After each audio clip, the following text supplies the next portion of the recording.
कहते हैं। लिबरलिज्म एक लैटिन वर्ड लीबर से बना है, जिसका अर्थ आजाद होता है। आजाद यानी स्वतंत्रता, फ्रीडम होता है। मध्य वर्ग के बारे में हमने फ्रांस की क्रांति में समझा था कि फ्रांस की क्रांति में ही मध्यम वर्ग का उदय हुआ, जिसमें उद्योगपति, व्यापारी और सेवा क्षेत्र के जितने भी लोग, जैसे शिक्षक, डॉक्टर, इंजीनियर वगैरह इसमें आते हैं। तो मध्य वर्गों के लिए उदारवाद का मतलब था व्यक्ति के लिए आजादी और कानून के समक्ष सबकी बराबरी। यानी उदारवादी लोग जो होते थे, यानी मध्यम वर्ग के से जो भी लोग बिलोंग करते थे, वो उदारवाद को इस तरीके से परिभाषित करते थे कि यहाँ पे सभी लोगों को स्वतंत्रता दी जाए और कानून के समक्ष समानता दी जाए। मौसम तो ऐसा लग रहा है दिल गार्डन गार्डन हो रहा है, बहुत मजा आ रहा है यहाँ पे। फ्रांसीसी क्रांति के बाद से उदारवाद, निरंकुश शासक और पादरी वर्ग के विशेषाधिकार की संपत्ति।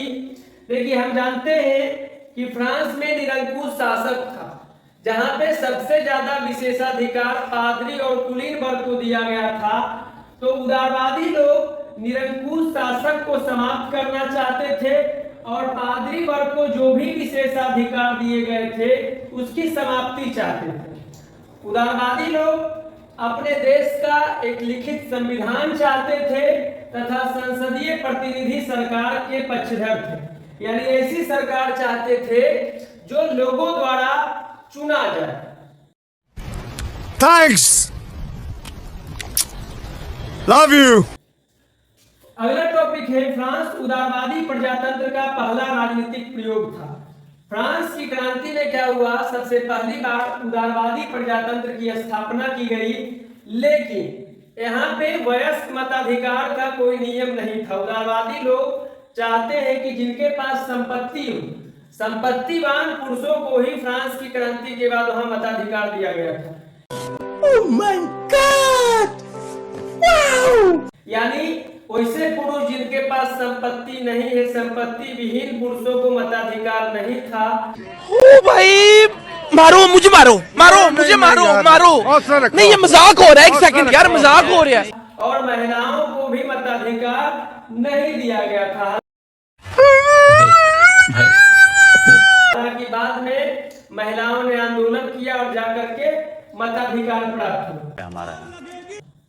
तो ये उदारवाद हुआ राजनीतिक क्षेत्र को लेकर के।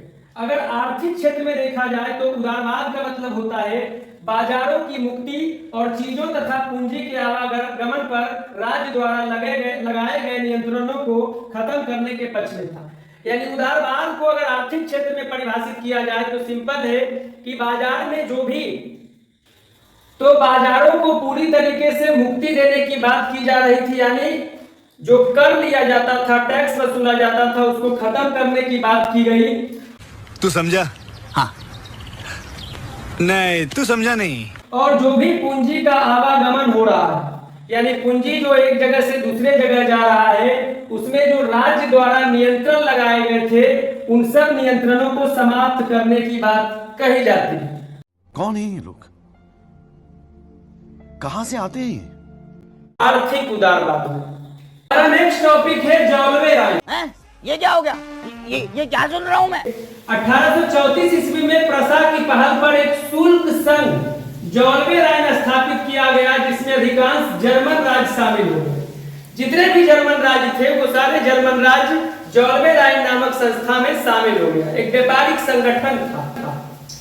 इस संघ ने शुल्क अवरोधों को समाप्त कर दिया। जो भी शुल्क व्यापार पे लगाया जाता था उसको जॉल्वे राय नामक संस्था ने समाप्त कर दिया। मैं नहीं मानता। और मुद्राओं की संख्या 2 कर दी, जो उससे पहले 30 से ऊपर थी। यूरोप में मुद्राओं की संख्या 30 थी, लेकिन जॉल्वे राय संस्था बनने के बाद मुद्राओं की संख्या मात्र 2 बच गई। नेक्स्ट टॉपिक है रूढ़िवाद। आइए रूढ़िवाद को समझते हैं। रुको जरा, सब्र करो।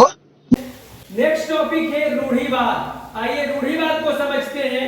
ऐसा राजनीतिक दर्शन जो परंपरा, यानी जो परंपराओं पे चलता है, पुराने जमाने से चलता रहा है, स्थापित संस्थानों और रिवाजों पर जोर देता है। यानी वैसा राजनीतिक दर्शन जो पुरानी चीजों पर ज्यादा जोर देता है, पुरानी संस्थानों पर जोर देता है, पुराने रीति रिवाजों पर जोर देता है और तेज बदलावों की बजाय क्रमिक और धीरे धीरे विकास को प्राथमिकता देता है। ये बदलाव चाहता है, रूढ़िवाद बदलाव चाहता है, लेकिन ये क्रमिक बदलाव चाहता है, धीरे धीरे बदलाव चाहता है, अचानक सडन मूवमेंट नहीं चाहता, अचानक बदलाव नहीं चाहता है। तो उसी राजनीतिक दर्शन को जो पुराने संस्थानों को, पुराने रीति रिवाजों पे जोर देता है और तेज बदलावों की बजाय धीरे धीरे होने वाले विकास को प्राथमिकता देता है, उसे रूढ़िवाद कहते हैं। और जो लोग रूढ़िवाद को मानते हैं वैसे लोगों को रूढ़िवादी कहा जाता है, रूढ़िवादी लोग कहा जाता है।